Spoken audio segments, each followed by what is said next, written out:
मेरे मन में हमेशा ये सवाल रहता है कि हर साल इकोनॉमिक्स में किसी न किसी को नोबेल प्राइज़ दिया जाता है, अधिकतर वो अमेरिकन्स ही होते हैं। तो फिर ये इकोनॉमिक मेस में जो दुनिया है वो क्यों है?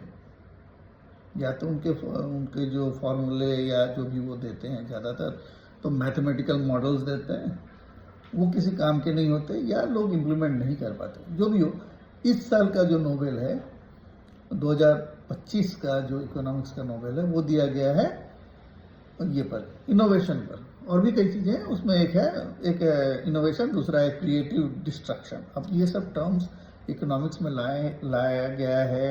ये टर्म्स कुछ नए नहीं हैं, हो सकता है कि अब ज़रूरत पड़ गई है इनकी, लेकिन मेन है कि इनको इम्प्लीमेंट करना पड़ेगा। तो मैंने इसको सिंपल तरीके से सोचने की कोशिश की है कि आप में से जो यंग लोग हैं, यूथ जो हैं, वो इसको कैसे इम्प्लीमेंट कर सकते हैं।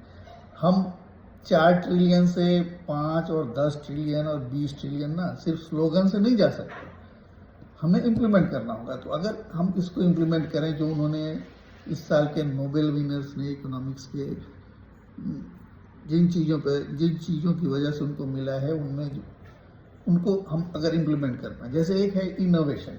इनोवेशन मतलब नए तरीके से सोचना, नई चीज़ों को करना, पुरानी चीज़ों को छोड़ना जो अब काम में नहीं आ रही हैं। देखा गया कि जो पुरानी चीज़ें बेकार हो गई हैं, नहीं काम में आ रही हैं, उन चीज़ों को छोड़ना, उनसे सीख लेना और नई चीज़ों को ट्राई करना, दैट इज़ इनोवेशन।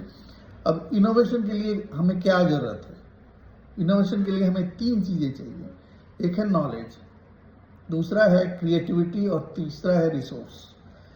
इन तीनों में कोई भी एक ज़ीरो या कुछ भी मतलब कम वैल्यू वाला होगा तो नहीं होगा। जैसे मान लीजिए पहला नॉलेज बेस हमारा अगर कमज़ोर रहेगा, प्राइमरी, सेकेंडरी और जो टेक्निकल, आगे जो टेक्नोलॉजी, इंजीनियरिंग कॉलेजेस हो गए, मेडिकल कॉलेजेस, अगर यहाँ नॉलेज बेस कम रहेगा तो इनोवेशन नहीं होगा या कम होगा, उसका वैल्यू, इनोवेशन का वैल्यू बहुत कम आएगा।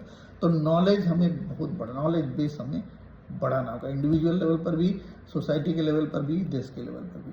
दूसरा है क्रिएटिविटी मतलब ओरिजिनलिटी आती है नॉलेज से ही आती है। मतलब सिर्फ नॉलेज से नहीं आती है, नॉलेज को ठीक से अपनाना पड़ता है।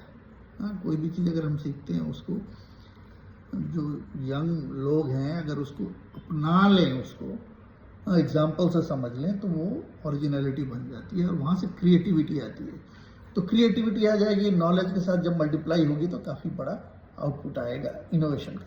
और तीसरा है रिसोर्सेज। अगर रिसोर्सेज नहीं रहेंगे तो नॉलेज और क्रिएटिविटी ऐसे ही पड़ी रह जाएगी। हमारे यहाँ रिसोर्सेज के अभाव में बहुत से गांव में ऐसे लोग हैं जो काफ़ी क्रिएटिव हैं, जिसको हम जुगाड़ कह के काफ़ी तारीफ करते हैं। वो क्या है? रिसोर्स का अभाव ही है। हाँ, हम उसको हाइप करके बहुत ऊपर ले जाते हैं। वो रिसोर्सेज की कमी की वजह से हम जुगाड़ लगाते हैं।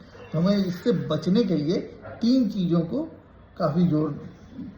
काफ़ी जोर देना होगा: नॉलेज, क्रिएटिविटी और ये रिसोर्सेज। अब रिसोर्सेज 2-3 तरह के होते हैं टाइम का रिसोर्स, हाँ, समय बहुत बड़ा एक इनपुट है। दूसरा है मनी और तीसरा है समर्थन, घर का समर्थन, समाज का समर्थन, गवर्नमेंट का समर्थन। तब हम जाके इनोवेट कर पाएंगे, और इनोवेट कर पाएंगे तो इस साल का जो नोबेल है वो मीनिंगफुल होगा। और तब हम 5, 10, 20 ट्रिलियन की बात करेंगे तो उसका कुछ मतलब निकलेगा।